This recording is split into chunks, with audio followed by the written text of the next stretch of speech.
নির্বাচনের ঠিক সপ্তাহখানেক আগে রীতিমতো বোমা ফাটালো প্রভাবশালী ব্রিটিশ দৈনিক দ্য গার্ডিয়ান। পত্রিকাটির প্রতিবেদনে বলা হয়েছে, ভারতে বসে বাংলাদেশের রাজনীতিতে ফেরার পরিকল্পনা করছেন নির্বাসিত আওয়ামী লীগের শীর্ষ নেতারা। আওয়ামী লীগকে নির্বাচনী প্রক্রিয়া বাইরে রেখে ভারতে নির্বাসিত আওয়ামী লীগ নেতারা বাংলাদেশে রাজনৈতিকভাবে পুনরায় সক্রিয় হওয়ার পরিকল্পনা করছে, এমন তথ্য উঠে এসেছে আন্তর্জাতিক গণমাধ্যমের এক প্রতিবেদনে। সমস্যাটা কি হয়েছে শুনেন। এই খালিদুজ্জামান ভাই ভিডিও নিয়ে এক মেজর রিটায়ার্ড, তিনি মেজর না ক্যাপ্টেন না কি যেন একজন সেনা কর্মকর্তা আর কি, এক ভিডিও বানিয়েছেন। আমি আর পিনাকি ভট্টাচার্য আমাদের কারণে সেনাবাহিনীকে নিয়ে খালিদুজ্জামান এরকম কথা বলার সাহস পেয়েছে। খালিদুজ্জামান একা না, বাংলাদেশের বহু মানুষ এইভাবে কথা বলবে। এটা ইলিয়াস পিনাকির কারণে কিনা ওই চিন্তা না করে আপনারা অপকর্ম করেন কিনা সেই চিন্তা করেন। আপনারা যা স্বপ্ন দেখেছে, যা করতে চেয়েছে তার একটি হয়নি। অধিকাংশ যেভাবে রাজনীতি এগোচ্ছে এবং যেভাবে বাংলাদেশের অর্থনৈতিক সমস্যা বেড়ে যাচ্ছে। আসসালামু আলাইকুম দর্শক শ্রোতা, আশা করছি সবাই ভালো আছেন। আলহামদুলিল্লাহ আমিও ভালো আছি। দর্শক শ্রোতা, আপনারা তো সবাই জানেন 12 তারিখে কিন্তু নির্বাচন অবশ্যই শিওর হয়ে গিয়েছে। দর্শক শ্রোতা, এদিকে ডোনাল্ড ট্রাম্প এটা কি বললো, যেটা শুনলে আপনি রীতিমতো অবাক হয়ে যাবেন। দর্শক, আসলে কি তাহলে নির্বাচন হতে যাচ্ছে? দর্শক, কি হবে? দর্শক, আজকে ভিডিও অত্যন্ত কিছু গুরুত্বপূর্ণ হতে যাচ্ছে, তাই ভিডিওটি না টেনে শেষ পর্যন্ত দর্শকেরা দেখে যাবেন, তাহলেই মূলত ভিডিওর আসল রহস্যগুলো বুঝতে পারবেন এবং জানতে পারবেন। তো চলেন আপনাদেরকে এক এক করে সবগুলো ভিডিও বিস্তারিত দেখাই। নির্বাচনের ঠিক সপ্তাহখানেক আগে রীতিমতো বোমা ফাটালো প্রভাবশালী ব্রিটিশ দৈনিক দ্য গার্ডিয়ান। পত্রিকাটির প্রতিবেদনে বলা হয়েছে, ভারতে বসে বাংলাদেশের রাজনীতিতে ফেরার পরিকল্পনা করছেন নির্বাসিত আওয়ামী লীগের শীর্ষ নেতারা। ছাত্রলীগ, যুবলীগ সহ অঙ্গ সংগঠন থেকে শুরু করে মূল দল পর্যন্ত সবাইকে আবার এক সুতোয় গাঁথার চেষ্টা চলছে। বার্তাটা পরিষ্কার, আওয়ামী লীগ রাজনীতি ছেড়ে দেয়নি। দীর্ঘ নীরবতার পর আবার মাঠে নামার প্রস্তুতি নিচ্ছে দলটি।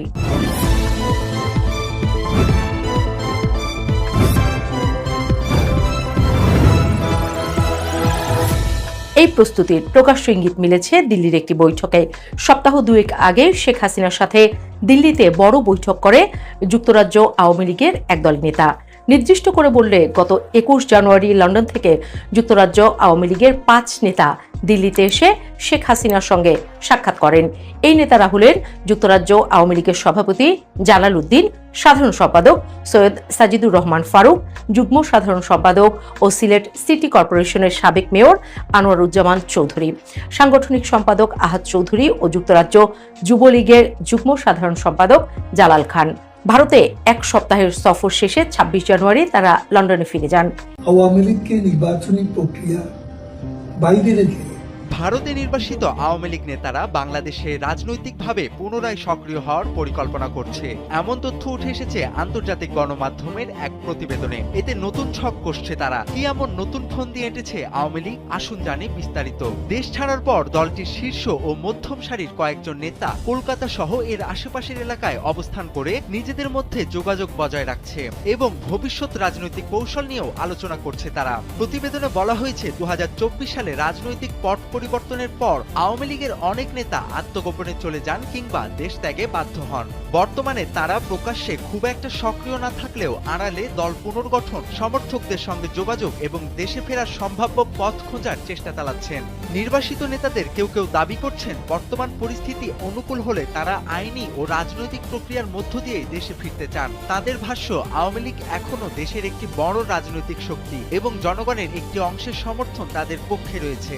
অন্যদিকে অন্তর্বর্তী সরকার ইতিমধ্যে আওয়ামী লীগের রাজনৈতিক কার্যক্রম স্থগিত রেখেছে দলটিকে নিষিদ্ধ রাখার মাধ্যমে। ফলে দলটির নিবন্ধন ও নির্বাচনে অংশগ্রহণ নিয়েও অনিশ্চয়তা তৈরি হয়েছে। এই অবস্থায় ভারতে বসে পরিকল্পনা করা কতটা বাস্তবসম্মত তা নিয়ে প্রশ্ন তুলছেন রাজনৈতিক বিশ্লেষকেরা। সমস্যাটা কি হয়েছে শুনেন। এই খালিদুজ্জামান ভাই ভিডিও নিয়ে এক মেজর রিটায়ার্ড, তিনি মেজর না ক্যাপ্টেন না কি যেন একজন সেনা কর্মকর্তা আর কি, এক ভিডিও বানিয়েছেন।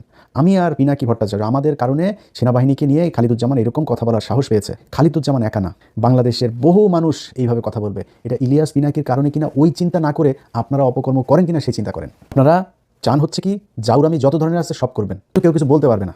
সেদিন গুজার গায়া, ওই দিন আর বাংলাদেশে ফেরত আসবে না। জাউরামি করবেন, বের হয়ে যাবে। আমি থাকবো না, আরেকজন থাকবে, কেউ না কেউ থাকবে, বলে ফেলবে এবং এগুলো আপনাদেরকে শুনতে হবে। খালিদুজ্জামান ভাই বলেছে যে আপনারা দেশের 12টা বাজিয়েছেন, তার দেশের 12টা আপনারা বাজিয়েছেন, এটা সত্যি কথা। অস্বীকার করার কিছু নেই। একজন পুলিশের সন্তান যদি নাকি কেউ দেখে, মনে করে পুলিশের যদি অস্বাভাবিক সম্পদ দেখে, পুলিশের ছেলে মনে করেন R1 নিয়ে ঘুরছে, BMW নিয়ে ঘুরছে, চোখ বন্ধ করে বলে দেবে ওর বাপের হয়তো অন্য পারিবারিক ব্যবসা থাকতে পারে, বাপের ভাইয়ের ব্যবসা থাকতে পারে, নিজের পৈতৃক সম্পত্তি থাকতে পারে, কিছু না, পুলিশের ছেলে শালা ঘুষখোরের পোলা বলে ফেলবে। সেনাবাহিনীর ক্ষেত্রে কিন্তু এটা বলতে পারবে না, ওনাদের আবার গায়ে লাগবে আপনিও চোর, যাহাই পুলিশ আপনিও ঠিক তাহাই, তারাও চুরি করে আপনারাও চুরি করেন, ভাব মারার কিছু নাই। চুরি কোথায় করেন নাই বলেন? 111 ব্যবসায়ীদেরকে ডেকে ডেকে নিয়ে আপনারা চুরি করেছেন, করেন নাই? আপনারা এই যে ওই যে কন্ট্রাক্টারি করেন, যে এই যে কন্ট্রাক্টারি টাকা পয়সা যেগুলো কিনা করেন, আপনারা এটা হিসাব পুরোপুরি হিসাব দিতে পারবেন? আপনারা পারবেন না। সেখানে যারা যারা আছেন কী পরিমাণে টাকা পয়সা মালিক হয়েছেন এটা আপনারা নিজেরাই জানেন। তারপরে বাংলাদেশের বিভিন্ন জায়গায় মানে ওনারা তো সৎ মানুষ, ওনারা কোনো আকাম কুকাম করেন না, এই জন্য ওনাদেরকে বাংলাদেশের বিভিন্ন জায়গায় মন্ত্রণালয়, কর্পোরেশন, অধিদপ্তর, পরিদপ্তর সব জায়গার উপরের চেয়ারটা ওনারা ওইটা ডিজি নাই চেয়ারম্যান, কোনো না কোনো এক ইয়ের মধ্যে তারা প্রশাসক হয়ে তারপর বসে আছে। যত জাউরামি সবাই সেনাবাহিনী করে। আপনি বাংলাদেশের যত জায়গায় যত শয়তানি, এই যে শোনেন আপনারা ভূমিদস্যু, যত ভূমি আপনার আছে, এই আবাসন প্রকল্পগুলো আছে, সব জায়গার পেছনে হইল গিয়ে এরা হয় রিটায়ার্ড নাই আপনার সার্ভিং অফিসার, তারা আসেই আত্মীয় স্বজন দিয়া, শালা দিয়া, সুমন্দি দিয়া, ভাই দিয়া, মা দিয়া, কোনো না কোনো কিছু দিয়া, কারণে ওইখানে রেখে দিয়েছে, বৌরে দিয়া, এগুলো করে রাখছে। জাউরামি যত কিছু আছে, তারপরে ওনাদের নিয়ে কিছু বলা যাবে না। ভাই আপনাদেরকে আমি বলি, কোন জায়গায় আপনারা ঠিক করতে পেরেছেন? আপনারা তো মানে আলাদা শ্রেণী, সবসময় একটা ক্লাস্টার একটা ফর্মে থাকতে চান, তো কাজ তো করতে হবে, তাই না? আপনারা যে মানে নিজের আলাদা কিছু করেছেন এটা তো আপনাকে বুঝাইতে হবে। আপনি ঢাকা বিশ্ববিদ্যালয়, ঢাকা মেডিকেল কলেজের কি পরিচালক? একজন ব্রিগেডিয়ার হয়। ওষুধ প্রশাসন অধিদপ্তরের একজন ডিজি কি? একজন ব্রিগেডিয়ার হয়। ওই ডেস্কোর একজন কি? একজন ব্রিগেডিয়ার। ওই ডেসায় একজন আছে, ওই পেট্রোলিয়াম ইয়েতে আছে, ওই তিতাসে আছে, বিভিন্ন জায়গায় প্রথম পদটা তাদের। সিটি কর্পোরেশনের মতো চুরির জায়গাতেও ওনারা প্রশাসক বসায় রেখেছেন। বিডিআর, এমন কোনো বর্ডারের কোনো সীমান্ত, বিডিআরের ভাই আমার অনেক পছন্দ করে, তারপর সত্যি কথা ভাই, এমন কোনো সীমান্তের কোনো জায়গা আছে যেখান দিয়ে কিনা মাদক চোরাচালান হয় না? এমন সীমান্তের একটা জায়গা আছে, একটা সীমান্ত আছে যেখান দিয়ে মানব পাচার হয় না, গরু পাচার হয় না, পোশাক পাচার হয় না, চিনি পাচার হয় না, লবণ পাচার হয় না? এমন জায়গা আছে? বিশেষ করে মাদক দেশ ধ্বংস করে দিচ্ছে। তো সেই বিডিআরের উপরে কারা? ওনারা। বিডিআরের অফিসার বিডিআর হইতে পারবে না, ওনারা অফিসার হবেন। অফিসারে ওনারা বাল ফালিয়ে ফেলবেন। ওনারা বিডিআরকে বিশাল সৎ এক হিসাবে, সংস্থা হিসেবে তৈরি করেছেন, ওনাদের থাকতেই হবে সেখানে।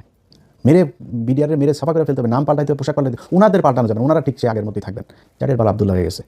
ঢাকা মেডিকেলে চুরি ঠেকাইতে পারছেন? ওষুধ প্রশাসন অধিদপ্তর, ইনসেপ্ট আছে, স্কোয়ার আছে, ভ্যাকসিনকো আছে, এত ওষুধের আমার এসেন্সিয়াল কেন এত সমস্যা? মানে সরকারি ইয়েটা কেন এত হয় না কেন? এটা নাম ডাক নাই কেন? এটাতে খালি দিনকে দিন প্রতিদিন খালি মানে চুরি লসের মধ্যে যায় কেন? আপনি এই বিমানে গেলেও একই অবস্থা, সব জায়গাতে আপনারা যায় চুরি করেন। সে আগে যা চুরি হতো সেটাই করা হয়, আপনার ভাগ দিয়ে খাইতে হবে। মানে ওনাদের অবস্থাটা হচ্ছে ওনারা ওপরের একটা পদে যাবে, যা লুটপাট করে খাবে, এই খাওয়ার ভাগ আনার জন্য যায়। কোনো জায়গায় কি আছে আপনারা ঠিক করতে পেরেছেন? বলেন এক জায়গায় বলেন আমাদের। ঢাকা মেডিকেল ঠিক করতে পেরেছেন? দালাল আছে, মানুষ চিকিৎসা পায়, সেখান থেকে দালালরা রোগীদেরকে ধরে নিয়ে যায় আরেক হসপিটালে। পারেন না? আপনি বালফাল এখানে আসছেন কেন? ওষুধ প্রশাসন করতে পারেন, ডেস হতে পারেন, ডেসাতে পারেন, ওই পেট্রোলিয়াম ইয়েতে পারেন, কোন জায়গায় পারেন? আমার যে এই জায়গাতে আপনি গিয়ে দুর্নীতি বন্ধ করেছেন। পাসপোর্ট অফিসে ধুমায়া দালালি চলে, 2 দিন বন্ধ থাকে, মিডিয়া একটা ইয়ে করলে, মোবাইল কোড করলে, তারপরে আবার চলে। আপনি বন্ধ করতে না পারলে আপনি বালফাল এখানে আসেন কেন? যান কেন আপনি? চুরির ভাগানোর জন্য। যত জাউরামি, যত চুরি বাটপারি যা আছে সব কিছুর নেতৃত্ব দেয় সেনাবাহিনী। এখন আপনার আমি ভালো কেমনে বলবো আমার বলেন? আমি যে কথাগুলি বললাম ভাই, আপনার সাথে আমার ব্যক্তিগত কোনো সমস্যা নেই। ইভেন ওয়ার্কার স্যার আপনারা বলি, স্যার আপনার সাথে আমার ব্যক্তিগত কোনো সমস্যা নাই তো? আপনার লোকেদের সাথে কথা হয়েছে, আপনার কাছে কি চাইছি আমি? বলছি যে বিডিআরের লোককে ছেড়ে দিতে হবে, আলেমদের সন্ত্রাস বিরোধী আইনের যে মামলাগুলো, এই মামলাগুলোতে কোর্ট যদি জামিন দেয়, আপনি ডিজিএফআই ক্লিয়ারেন্সের এই অজুহাতে কারো আটকাইতে পারবেন না। আপনারা 2 দিন পরে বললেন ফুল স্টপ। এই যে এরপরে যে বের হইলো কমিশন তৈরি করার পরে, তো সেগুলি কেন হইলো? আপনি না বললেন যে সব দোষ বিডিআরের? সারা দেশে সব জায়গায় যেখানে বলবেন সবখানে। সো ব্যক্তিগতভাবে আপনার সাথে আমার কোনো সমস্যা নেই। আপনারা ভাই ভালো কাজ করেন, সেনাবাহিনীর মানুষ সম্মান করুক, আমি নিজেও এটা চাই। সেনাবাহিনীর একটা আলাদা একটা জগতে থাকবে, তারা তাদের মতো মানে এরা অচ্যুত শ্রেণীর মতো করে থাকবে, এরা আমাদের বিশেষ সময় আমাদের পাশে থাকবে। ঝড়, আমার বন্যা, ঘূর্ণি, আপনার ভূমিকম্প, যুদ্ধ, এইসব সময় সেনাবাহিনীর মানুষের পাশে থাকবে। ফেরেস্তার মতো এসে আপনারা আমাদের পাশে দাঁড়াবেন। আপনাদেরকে সবচেয়ে বেশি বাজেট দেওয়া হবে, সবচেয়ে সুযোগ সুবিধা দেওয়া হবে, সব দেওয়া হবে, কোনো সমস্যা নেই। যেমন আসেন ঢাকা শহরে অর্ধেক নিয়ে আসেন, আর অর্ধেক পুরাটা নিয়ে আনেন, কোনো সমস্যা নেই। আপনাদের জন্য আরেকটা রাজধানী বানাই দেওয়া হবে ক্যান্টনমেন্ট নামে। থাকেন, দেশের নিরাপত্তাটা তো দেখবেন। আপনার কাজ হয়েছে কার মোবাইলের মধ্যে গুতায় কে কার সাথে প্রেম করে, কার সাথে কী করে, কে বিএনপির লোকের সাথে কথা বলো, বিএনপির লোক তারেক রহমানের সাথে কে বক্তব্য দিচ্ছে, এগুলো আপনাদের কাজ। ওই আমার টেলিভিশনে কি নিউজ যাবে না ওগুলি? এবার তোর কাজ বাংলাদেশের ভিতরে, তুই থাকবি বাইরের দেশের থেকে আমার দেশকে আমি রক্ষা করে যায়, তোর বাল আছে, কিছু আছে তোর? ইন্ডিয়া আছে, যদি আমার দেশে যদি 2টা ফাইটার যে বিমান পাড়ে, তোর আকাশ নিরাপত্তা ব্যবস্থার কিছু আছে, কিছু করতে পারবি? তোর মতো বালের সেনাবাহিনী থেকে আমার লাভটা কি? কিছুই নাই। ওনারা ভাব ধরে থাকে বিশাল একটা বালগেডিয়ার, উনি মেজর জেনারেল, চারের বাল। তোর মতো সেটের বাল বাংলাদেশের দরকার কি? কিছু করতে পারে না। তারপরেও ভাই, যতগুলি আপনাদের বিরুদ্ধে ভিডিও করি, সব ভিডিওগুলোতে একটা কথা বলি, আপনারাই আমাদের স্বপ্ন। আপনাদেরকে সারা ভাই এই দেশ চলবে না। আপনাদের অপকর্মের কারণে এই কথাগুলি বলি ভাই। আপনার সেনাপ্রধান, আপনার লেফটেন্যান্ট কর্নেল একটা নারীকে ধর্ষণ করেনি? আপনার শফি করেনি? আপনার এই যে বিমান বাহিনীর প্রধান একটা ছিল হান্নান, ধর্ষণ করেনি বিমান বাহিনীর নারীদেরকে? কি আপনার সেনাবাহিনীর কাছে যদি আপনার লোক যদি নিরাপদ না থাকে, আমি নিরাপত্তা আপনার কাছে কীভাবে যাবো? আপনি আমার নিরাপত্তা কীভাবে দিবেন?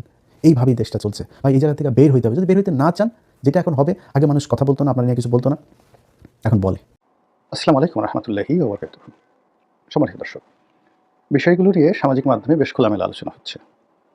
আর মূলধারার যে গণমাধ্যম, সেখানে যে সকল আকার ইঙ্গিতে খবর প্রকাশিত হচ্ছে তাতে করে স্পষ্টতই বোঝা যাচ্ছে মার্কিন যুক্তরাষ্ট্র বর্তমান ডক্টর মোহাম্মদ ইউনূস সরকারের উপরে একটি ইনক্লুসিভ নির্বাচনের জন্য বেশ চাপ প্রয়োগ করছেন। আপনারা যদি গত কয়েক মাসের খবরাখবর দেখেন তাহলে দেখবেন যে ডক্টর মোহাম্মদ ইউনূসের নিরাপত্তা উপদেষ্টা জনাব খলিলুর রহমান দিল্লি সফর করেছেন, তারপর তিনি কাতার সফর করেছেন এবং আমেরিকা সফর করেছেন একাধিকবার। এর বাইরে মার্কিন যুক্তরাষ্ট্রের বেশ গুরুত্বপূর্ণ বেশ কয়েকজন কূটনীতিবিদ তারা বাংলাদেশ সফর করেছেন এবং সরকারের অতি গুরুত্বপূর্ণ ব্যক্তিদের সঙ্গে ক্লোজ ডোর বৈঠক করেছেন। এর বাইরে আমরা যেটা দেখেছি, ইউরোপীয় ইউনিয়ন, মার্কিন রাষ্ট্রদূত এবং অন্যান্য গুরুত্বপূর্ণ দেশের যারা রাষ্ট্রদূত তারা চরকির মতো ঘুরে বেড়াচ্ছেন। জামাত, তারেক রহমান সাহেব, তারপর ডক্টর মোহাম্মদ ইউনূস, তাদের সবার সঙ্গে সিরিজ অফ বৈঠক তারা করার পর এরা আবার সদল বলে দিল্লিতে বৈঠক করতে যাচ্ছেন। কার সঙ্গে যাচ্ছেন, কী কারণে যাচ্ছেন, এগুলো নিয়ে নানা রকম বিতর্ক হচ্ছে এবং সবাই বলার চেষ্টা করছেন যে আমেরিকা একটি ইনক্লুসিভ নির্বাচন চাচ্ছে এবং সেখানে যে কোনো মূল্যে হোক আওয়ামী লীগের অংশগ্রহণ করানো বাধ্যতামূলক করার জন্য তারা জোর চেষ্টা চালাচ্ছে। এখন পরিস্থিতি যেভাবে চলছে এই মুহূর্তে এটা কী করে সম্ভব? এর কারণ হলো নির্বাচনের তফসিল ঘোষণা হয়েছে, আজকের দিন পর্যন্ত প্রতীক বরাদ্দ হয়ে গেছে এবং নির্বাচনের ট্রেন্ড ঠিকমতো চলছে। সে নির্বাচন কিভাবে হবে না হবে সেটা পরের ব্যাপার। প্রথমত হলো যে সরকারের পক্ষ থেকে সর্বশক্তি দিয়ে নির্বাচন অনুষ্ঠান করানোর চেষ্টা করা হচ্ছে, আর রাজনৈতিক দলগুলো যারা প্রার্থী তারাও যার যার অবস্থান থেকে প্রচার এবং প্রপাগান্ডা শুরু করেছেন। তো এই অবস্থাতে কিভাবে আওয়ামী লীগের সঙ্গে রিকনসিলিয়েশন সম্ভব, কী করে আওয়ামী লীগকে এই নির্বাচনে অংশগ্রহণ করানো সম্ভব, এগুলো নিয়ে আকার ইঙ্গিতে আলোচনা হচ্ছে। যারা একটু সাহসী তারা বলার চেষ্টা করছেন যে ঠিক আছে নির্বাচনটা পিছিয়ে দেওয়া হোক, আবার কেউ কেউ বলার চেষ্টা করছেন যে ঠিক আছে নির্বাচনে যারাই ক্ষমতায় আসুক তারা নির্দিষ্ট সময়ের পর 3 মাস বা 6 মাস পরে আওয়ামী লীগকে রিকনসিলিয়েট করে যদি একটি ইনক্লুসিভ নির্বাচন দেওয়া হয় তাহলে সেটা হতে পারে। তো এগুলো নিয়ে আলাপ আলোচনা হচ্ছে। এখন যারা প্রশ্ন করেন তাদের বক্তব্য হলো যে যেখানে আওয়ামী লীগ নিজ মুখে একাধিকবার বলেছে যে তাদেরকে মার্কিন যুক্তরাষ্ট্রের ডিপ স্টেট পলিসির দ্বারা ক্ষমতাচ্যুত করা হয়েছে এবং জুলাই আগস্টে রাজপথে যা কিছু ঘটেছে সেখানে ম্যাটিকুলার ডিজাইন ছিল এবং সেই ডিজাইনের মাধ্যমে জনগণকে উস্কে দেওয়া এবং এই বিপ্লবটিকে মিসহ্যান্ডেল করার জন্য বা গণ অভ্যুত্থানটিকে সরকার পতনের দিকে নিয়ে যাওয়ার জন্য যে সকল ডিজাইন করা হয়েছে তার সঙ্গে আমেরিকার একটা যোগসাজশ ছিল। আমরা বিভিন্ন আকারের বুলেট, বিভিন্ন আকৃতির আগ্নেয়াস্ত্র সহ ওয়েস্টিন হোটেলে সেই আমেরিকার যে সামরিক কর্তা তাদের মরে যাওয়া বা মারা যাওয়া বা তাদেরকে মেরে ফেলা হোয়াটএভার মেবি এই ঘটনা নিয়ে নানা রকম প্রতিবেদন দেখেছি এবং কোনো রকম ময়নাতদন্ত ছাড়া সেই লাশ আমেরিকার একজন কর্নেল, সেনাবাহিনীর একজন কর্নেল যিনি দীর্ঘদিন যাবৎ বাংলাদেশে গোপনে দায়িত্ব পালন করছিলেন তার সেই তৎপরতা নিয়ে নানা রকম কথাবার্তা বলা হচ্ছে। তো সেক্ষেত্রে এরকম যে মিলিটারি অপারেশন, সামরিক অপারেশন আমেরিকার পক্ষ থেকে চালানো হয়েছিল, যেটিকে মানে যাকে বলা হয় কী বলবেন আপনি, তো সেটা কীভাবে চালিয়েছে তারা ভালো বলতে পারবে। এটা নিয়ে নানা রকম স্পেকুলেশন রয়েছে। 2 নম্বর হলো যে পলিটিক্যাল যে বিষয়গুলো খোলামেলা আলোচনা হচ্ছে সেটা হলো সেন্ট মার্টিন নিয়ে, আমেরিকা থেকে সেই অস্ত্র কেনা নিয়ে, তারপর রোহিঙ্গা ইস্যু নিয়ে আমেরিকাকে করিডোর দেওয়া ইত্যাদি নানা বিষয় নিয়ে আমেরিকার চাপ ছিল শেখ হাসিনা সরকারের প্রতি এবং শেখ হাসিনা সরকার সেগুলো গ্রহণ করেননি বলে আওয়ামী লীগের যারা লোকজন তারা দশমুখে প্রচার করে যাচ্ছিল। তো সেই দিক থেকে America versus Sheikh Hasina, America versus Awami League এই সম্পর্কটি স্বাভাবিক হওয়ার কথা নয়। তো হঠাৎ করে মাত্র 17 মাসের মাথায় কেন এই ধরনের আলোচনা আসছে যে শেখ হাসিনাকে ফেরত আনার, আওয়ামী লীগকে রাজনীতি পুনর্বাসিত করার জন্য আমেরিকা পাগলপাড়া হয়ে পড়েছে? এটা $1 মিলিয়ন প্রশ্ন। বিভিন্ন কারণে এটা হতে পারে, সত্য হতে পারে। প্রথমত হলো যে আমেরিকা এখানে তাদের যে বিনিয়োগ রয়েছে, এখানে তাদের যে ব্যবসায়িক ভবিষ্যৎ রয়েছে এবং রাজনৈতিক ভবিষ্যৎ রয়েছে, এজন্য এখানে একটি শক্তিশালী আইদার আমেরিকান মডেলের একটি গণতন্ত্র থাকতে হবে অথবা ঠিক সংযুক্ত আরব আমিরাত বা সৌদি আরব মডেলের একজন স্বৈরশাসক, তাদের অনুগত স্বৈরশাসক থাকতে হবে। তা না হলে এখানে বার্মা অ্যাক্ট কার্যকর করা যাবে না।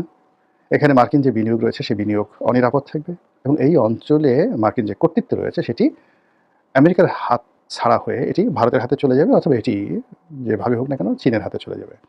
তো যদি চীন এবং পাকিস্তান তাদের হাতে চলে যায়, এই চক্রটি যদি বাংলাদেশের রাজনীতিতে গুরুত্বপূর্ণ ভূমিকা পালন করে, আমেরিকা বিপদে পড়বে। অন্যদিকে যদি আমেরিকা এবং ভারত এই সম্মিলিত শক্তিটি যেটিকে লিবারেল ডেমোক্রেসি বলা হয়, সেই আদলে বাংলাদেশে এটি রাজনৈতিক শক্তি বা একাধিক রাজনৈতিক শক্তি থাকে, তাহলে আমেরিকা সামহাও এখানে একটা বেটার পজিশনে থাকবে। গত 17 মাসে আমাদের দেশে যা কিছু হয়েছে তা আমেরিকার জন্য সুখকর নয়। আমেরিকা যা চেয়েছে, যা স্বপ্ন দেখেছে, যা করতে চেয়েছে তার একটি হয়নি।